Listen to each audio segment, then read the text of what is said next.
Puluhan masyarakat pelanggan PLN di Kecamatan Rambang Niru, Kabupaten Muara Enim mendatangi kantor Rayon PLN Talang Ubi. Puluhan pelanggan PLN yang mewakili masyarakat sejumlah desa di Kecamatan Rambang Niru mendatangi kantor Rayon PLN Talang Ubi menuntut pihak PLN dapat mengatasi permasalahan jaringan aliran listrik yang dikeluhkan warga. Warga mengeluh karena kondisi aliran listrik ke rumah mereka selama ini tidak normal.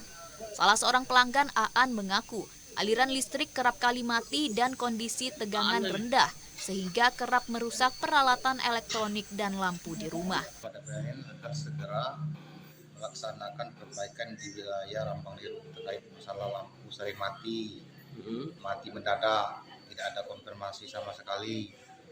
Terus dari jalur-jalur PLN itu kan sering ada gangguan ranting jatuh mati dia. Itu udah berapa lama kita rasakan masyarakat? Dari tahun 92 sampai sekarang. Belum ada perbaikan bagaimana? Perbaikan itu ada tapi belum maksimal. Belum maksimal ya. Berapa desa kena dampaknya, Pak? 16 desa. 6 desa di daerah Niru ya? Ya 16 desa di Rambang Niru. Dedi, staf PLN Rayon Pendopo Talang Ubi menjelaskan, pihaknya menerima semua keluhan dan usulan warga dan segera akan melaporkannya ke pimpinan.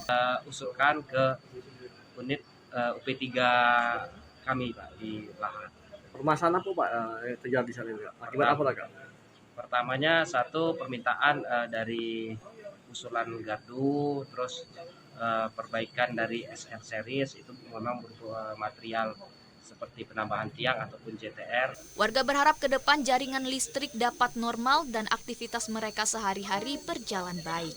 Muhammad Husniawan, TVRI Sumatera Selatan melaporkan. Ketua Dewan